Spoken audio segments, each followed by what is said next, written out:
Saya di sini akan menjelaskan tentang evolusi administrasi negara modern.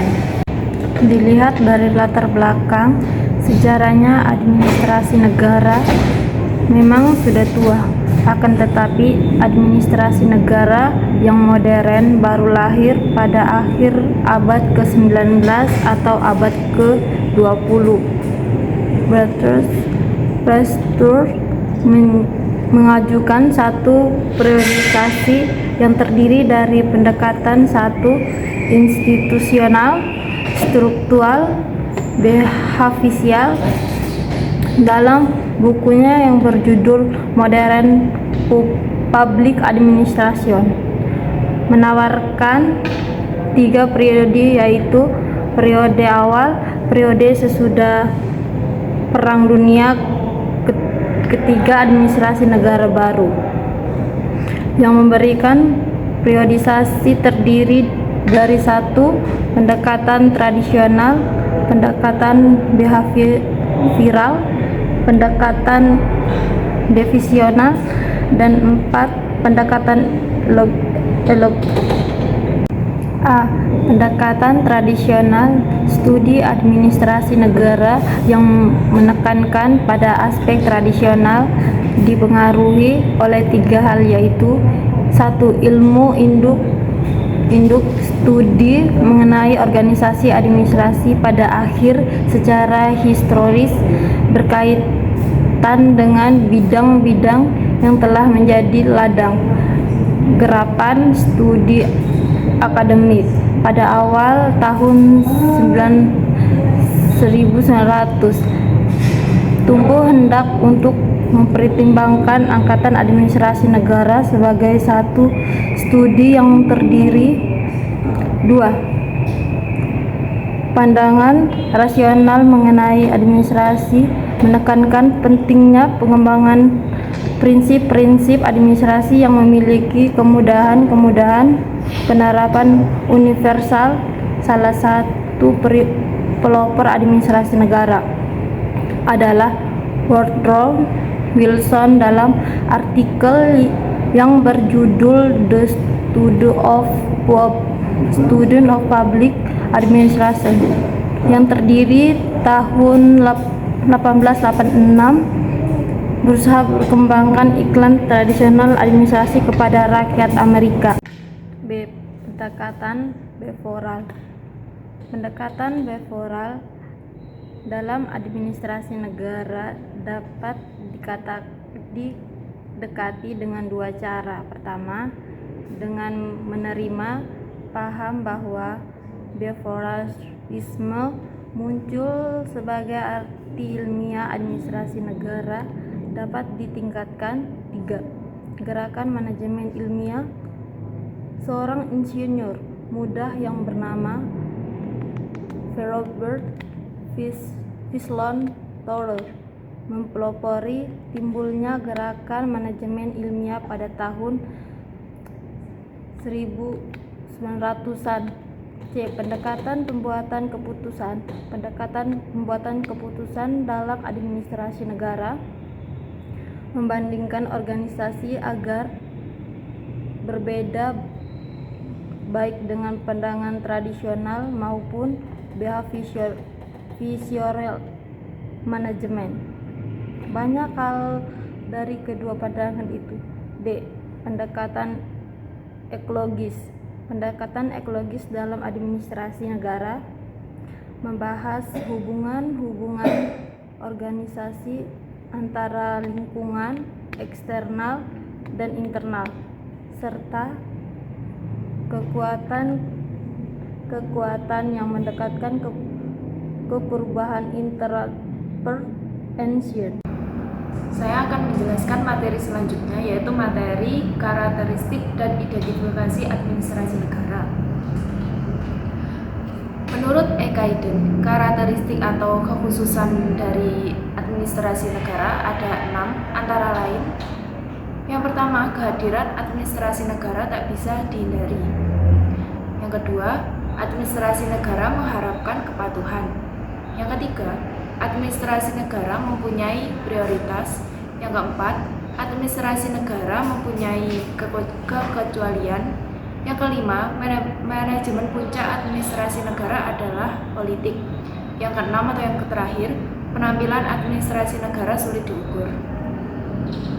Gerald E. Kaiden juga menawarkan 5 identifikasi terhadap administrasi negara, yaitu identifikasi administrasi pemerintah, yang kedua, identifikasi organisasi publik, yang ketiga, identifikasi orientasi sikap administrasi, yang keempat, identifikasi proses yang bersifat khusus, yang kelima, identifikasi aspek publik. Materi yang sudah saya paparkan tadi, adapun kesimpulan analisis dari materi tersebut menunjukkan bahwa administrasi negara memiliki beberapa karakteristik khusus. Pertama, keberadaannya tidak dapat dihindari dan terkait dengan eksistensi negara. Kedua, administrasi negara memiliki monopoli kekuasaan pemaksa dan diperlukan oleh organisasi lain untuk menegakkan legalitas. Yang ketiga, prioritas dan tanggung jawab moral penting dalam menjalankan kegiatan administrasi negara. Selanjutnya, penting untuk dicatat bahwa administrasi negara mengalami kekecualian dan perlu bersaing, dikendalikan secara politis, serta sarana swakoreksi dan kontrol sosial. Manajemen puncak administrasi negara dipengaruhi oleh politik dan orientasinya dapat mencakup aspek manajerial, politik, psikologis, dan sosiologis.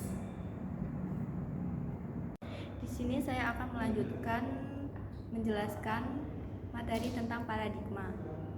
Menurut Nicholas Henry, terdapat krisis definisi dalam memahami lebih jauh tentang administrasi negara. Itulah sebabnya ia menyarankan untuk memahami lebih jauh tentang administrasi negara. Sebaliknya dipahami lewat paradigma. Administrasi negara telah dikembangkan sebagai suatu kajian akademis melalui 5 paradigma. Fase paradigma pertama ini adalah tulisan dari Frank G. Goodnow dan Leonardo G. White di dalam bukunya Politics and Administration, berpendapat bahwa ada 2 fungsi pemerintah yang amat berbeda satu sama lain. Penekanan paradigma satu ini adalah pada lokusnya, yakni mempermasalahkan di mana seharusnya administrasi negara ini berada secara jelas menurut Goodnow dan pengikutnya. Administrasi negara seharusnya berpusat pada birokrasi pemerintah. Paradigma 2 menurut Gulick and Urwin, prinsip adalah amat penting bagi administrasi sebagai suatu ilmu. Fokus memegang peranan penting dibandingkan atas lokus.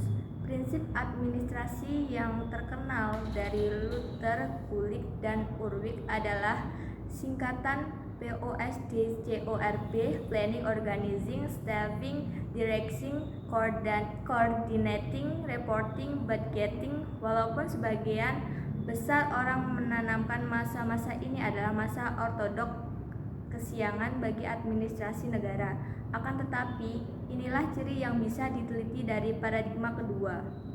Paradigma yang ketiga, secara singkat dikatakan bahwa fase paradigma ketiga ini merupakan suatu usaha untuk menetapkan kembali hubungan konseptual antara administrasi negara dengan ilmu politik. Akan tetapi konsekuensi dari usaha ini ialah keharusan untuk merumuskan bidang ini paling sedikit dalam hubungannya dengan fokus keahliannya yang esensial. Paradigma 4, istilah ilmu administrasi atau administrasi sains dipergunakan dalam paradigma 4 ini untuk menunjukkan isi dan fokus pembicaraan. Pada fase ini ilmu administrasi hanya memberikan fokus tetapi tidak pada lokusnya.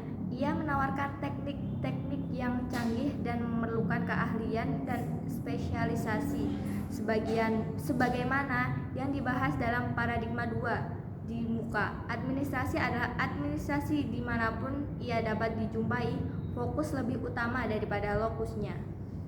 Paradigma yang kelima, ini lokus administrasi negara tidak semata-mata pada ilmu murni administrasi, melainkan pada teori organisasi.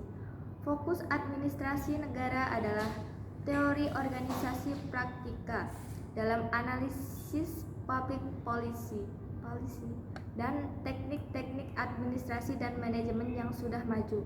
Adapun lokus normatif dari administrasi negara digambarkan oleh paradigma ini adalah pada birokrasi pemerintahan dan pada persoalan-persoalan masyarakat public affair. Adapun kesimpulan yang dapat saya simpulkan yaitu perkembangan paradigma dalam administrasi publik melalui 5 fase yang saling tumpang tindih.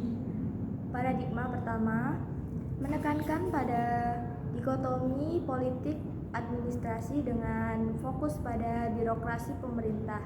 Paradigma kedua memperkenalkan prinsip-prinsip administrasi termasuk konsep POSC-DCORP oleh Gould dan Urwig. Paradigma ketiga mengalami lompatan ke ilmu politik sebagai respons terhadap kritik menetapkan kembali hubungan antara administrasi negara dan ilmu politik.